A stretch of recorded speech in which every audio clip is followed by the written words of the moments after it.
मराठी राजभाषा निर्धार समिती गोवा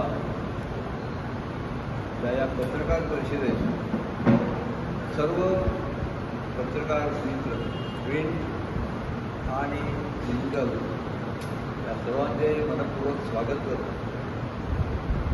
मराठी राजभाषा निर्धार समितीचा जाहीर कार्यक्रम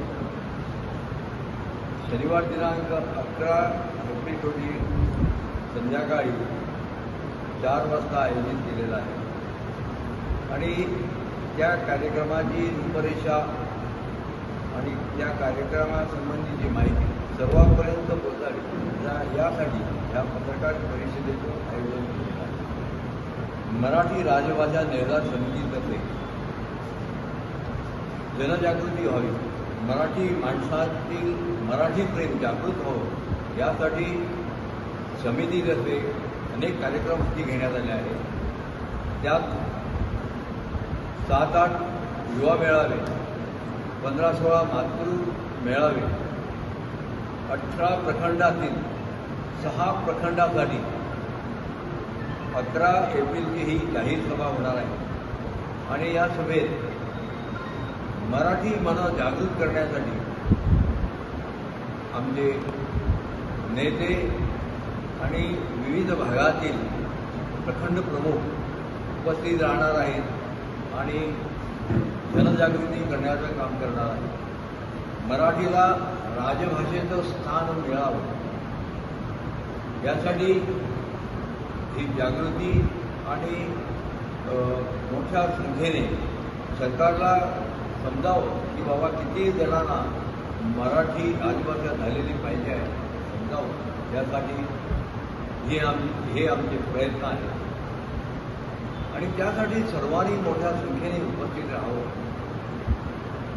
आम्हाला माहीत आहे उत्तर गोव्यात बहुतेक करून सगळे मराठी प्रेमी आहेत, सगळ्यांची माय मराठी मनात आहे, पण ती मनात असलेली मराठीचं प्रेम सर्वांपर्यंत ते दिसावं यासाठी सगळ्यांची उपस्थिती प्रार्थनीय आहे।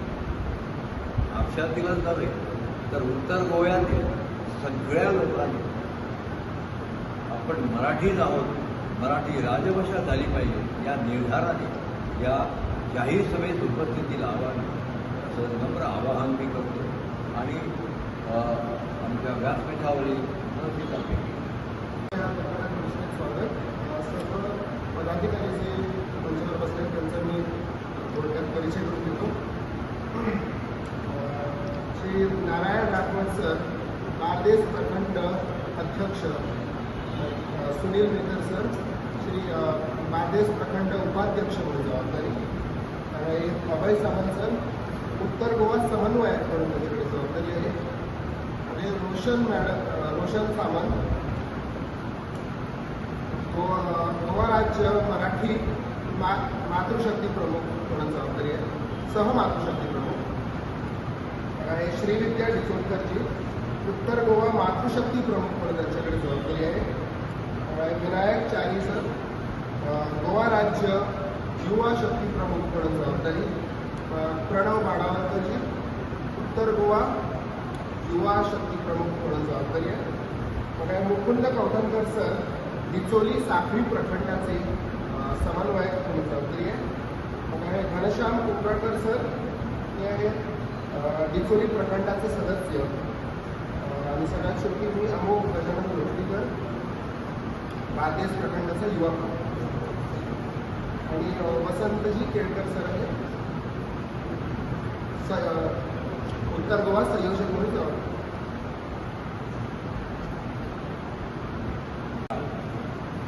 3:30 वाजता एकत्रीकरण होणार आणि या एकत्रीकरणाच्या माध्यमातून एक साधारणतः टॅक्सी स्टँड जो आहे त्यापासून ते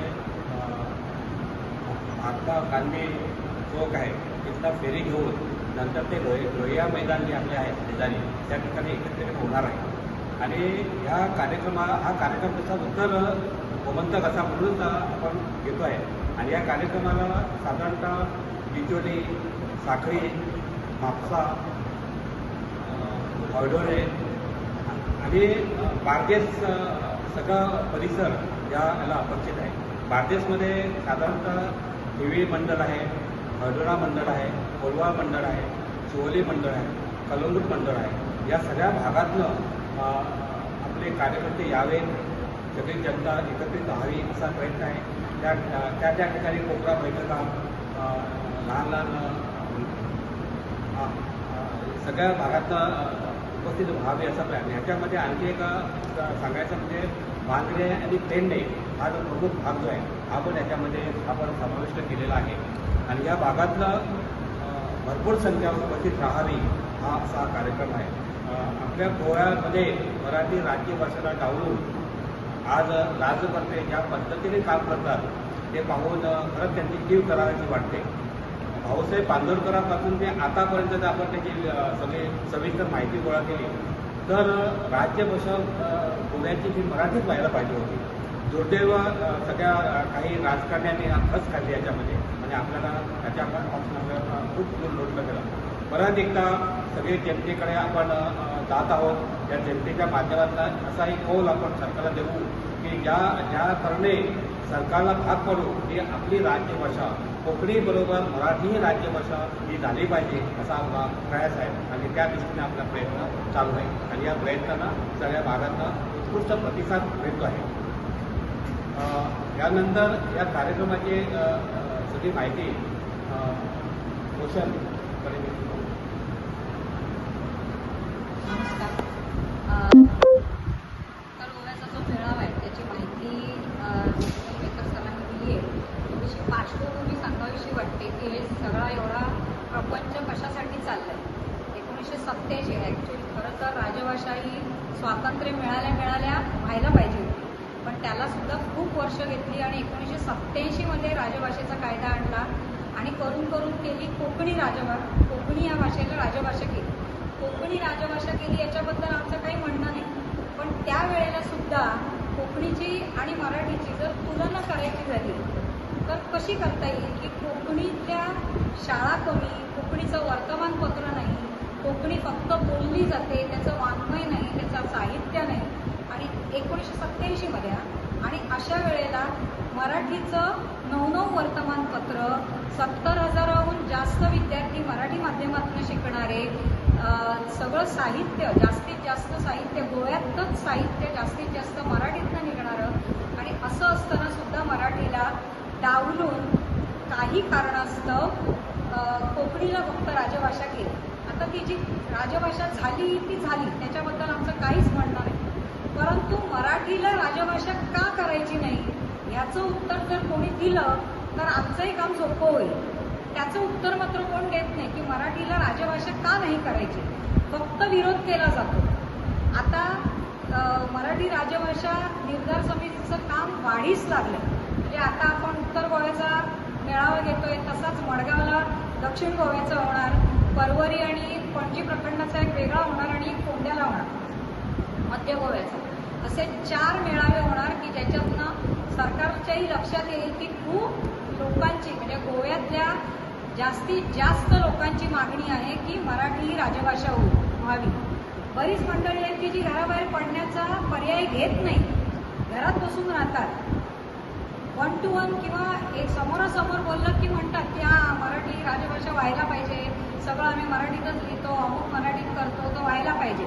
पण हे जे आपण घरात बसून बोलतो तर ते आता एकदा कधीतरी घराच्या बाहेर येऊन बोललं पाहिजे, कधीतरी अशा मेळाव्यांना यायला पाहिजे, कधीतरी आपलं शक्ती दाखवली पाहिजे, कधीतरी आपली ताकद दाखवली पाहिजे की आम्ही इतकी लोक आहोत ज्यांना मराठी हवी आहे आणि म्हणून तरी सरकारने मराठी करायला. कितीतरी विषय आपल्या गोव्यामध्ये सध्या चालू आहेत की जे ज्वलंत विषय आहेत, खूप विषय आहेत आणि सगळे गरजेचे विषय आहेत, सगळेच महत्त्वाचे विषय आहेत. प्रत्येक म्हणजे कोणी ना कोणीतरी वेगवेगळे विषय घेऊन ते ज्वलंत करण्याचा प्रयत्न करतो. आपल्याला सध्या दिसेल की गोव्यामध्ये काही विषय काही असलेले विषय आहेत त्यांचं उत्तर त्यांना पटकन मिळून जातं का माहीत नाही, पण मराठीसारखा विषय जिकडे सांस्कृतिकदृष्ट्या पुढे जाऊन गोवा हतबल होण्याची शक्यता आहे किंवा गोव्याची अधोगती होण्याची जिकडे शक्यता आहे, सांस्कृतिक अधोगती, त्या विषयामध्ये आमचं सरकार का एवढं अनभिज्ञ आहे किंवा का एवढं त्यांना त्याच्यात रुची नाही आहे की मराठीला राजभाषा करावी का, म्हणून मराठीला सारखं सारखं प्रत्येक वेळेला का, ती कुठून बाहेरून आली आहे का भाषा. तर मी गोव्यातल्या समस्त जनतेला जास्त करून म्हणजे आता हल्लीच्या हल्ली खूप पोस्ट वाचते, आमचे हिंदू बांधव सुद्धा आणि ख्रिश्चन बांधव सुद्धा, मराठीचा काय एवढा त्यांना दुस्वास आहे माहिती नाही, पण ज्या पोस्ट वाचतो त्या मराठीचा दुस्वास करणाऱ्या आहेत. हां, तुम्हाला मराठी आवडत नाही, बरं आहे, जसं मला फ्रेंच आवडत नाही, मला रशियन आवडत नाही, काही प्रमाणात मला इंग्रजी आवडत नाही, पण म्हणून मी त्या भाषांचा दुस्वास करत नाही, कारण प्रत्येक भाषा ही वंदनीयच आहे. तशीच कोकणी वंदनीय आहे, तशी मराठी सुद्धा वंदनीय आहे. माझं गोव्यातल्या समस्त जनतेला आव्हान आहे की कृपया करून भाषेचा उच्चार दुस्वास करू नका. तुम्हाला ती मान्य नाही, तुम्हाला ती आवडत नाही, बरं आहे, पण आवड आणि निवड ह्याच्यावर आपला गोवा चालणार नाही. सांस्कृतिकदृष्ट्या जर आपल्याला गोव्याची अधोगती थांबवायची असेल तर आपल्याला कोकणी बरोबर मराठीची 100% आवश्यकता आहेच आहे. कारण आपली सगळं 90 ते 95% साहित्य आपलं मराठीत आहे, 90 ते 95% आपलं जे सांस्कृतिक कल्चर आहे किंवा सांस्कृतिक वारसा जो आहे तो सगळा मराठीत आहे. आमचे बरेचसे लेख मराठीत आहेत, आमची नाटकं मराठीत आहेत. हे मी 95% सांगते, 5% मी म्हणत नाही की कोकणीत काहीच नाही, पण कोकणी भाषा अजून प्रगत व्हायची. ती प्रगत करण्यासाठी सरकारने आतापर्यंत काय प्रयत्न केले. 40 वर्ष झाली राजभाषा करून कोकणी, मग कोकणीच्या शाळा का नाही वाढल्या, कोकणीचं साहित्य का नाही वाढलं, कोकणीमधनं संत मंडळी का नाही अजून तयार झाली. कारण सरकार कोकणी राजभाषा केली तरी कोकणीला बढावा देण्यासाठी काही काम करत नाही, आणि ज्या भाषेला बढावा आहे मराठी भाषेला त्या भाषेला मान्यता देत नाही. हा विचित्र जो काही खेळ मांडलाय सरकारने, तो सरकारने आता कमीत कमी आता थांबवावा, नाही तर मराठी प्रेमींना फार टोकाचं पाऊल उचलावं लागेल. आणि जर सरकारला वाटतं की आम्ही टोकाचं पाऊल उचलू नये तर त्यांनी ह्याच्यात साधक बाधक विचार करावा, हवं तर त्यांच्या वरिष्ठांशी बोलावं आणि कोणाशी बोलावं, आणि त्यांनी हा प्रश्न लवकरात लवकर सोडवावा. आपली उत्तर गोव्याची जी सभा आहे त्यासाठी सर्व उत्तर गोव्यातल्या सर्व तालुक्यातल्या सर्व लोकांना, सर्व मराठी प्रेमींना, जे मराठी प्रेमी नाहीत त्यांनी कमीत कमी तो विषय समजून घेण्यासाठी म्हणून तरी या मेळाव्यांना किंवा या सभेला यावं, विषय समजून घ्यावा आणि मग त्याच्यावर आपण चर्चा करावी. आणि त्यासाठी आम्ही सर्वांना आग्रहाचं निमंत्रण करतो, सर्वांनी मोठ्या संख्येने मागच्याला उपस्थिती दाखवावी, छान फेरी काढावी आणि विषय समजून घ्यावा. धन्यवाद. सुरू करून गांधी चौकाकडनं येऊन मारुती मंदिराकडनं जिकडनं लोहिया मैदानामध्ये जिकडनं प्रवेशद्वार आहे, मूळ प्रवेशद्वार वृंदावन हॉटेलच्या समोरचं, तिथनं आपण प्रवेश करून सभास्थानी जाणार आहोत. सभा लोहिया मैदान उद्यान इकडे सभा होणार आहे आणि अशा पद्धतीने ती आपली सगळं कार्यक्रम आपला होईल. एक 1.5 तासाचा, म्हणजे लोहिया मैदानात सभेच्या ठिकाणी आल्यानंतर जवळजवळ 1-1.5 तासाचा कार्यक्रम असणार आहे. आपल्याला वेगवेगळ्या विषयांवर, म्हणजे मराठीचं आणि गोव्यातल्या काही, पण कोकणी राजभाषा झाल्यानंतर सुद्धा आज 40 वर्ष जवळजवळ होत आहे.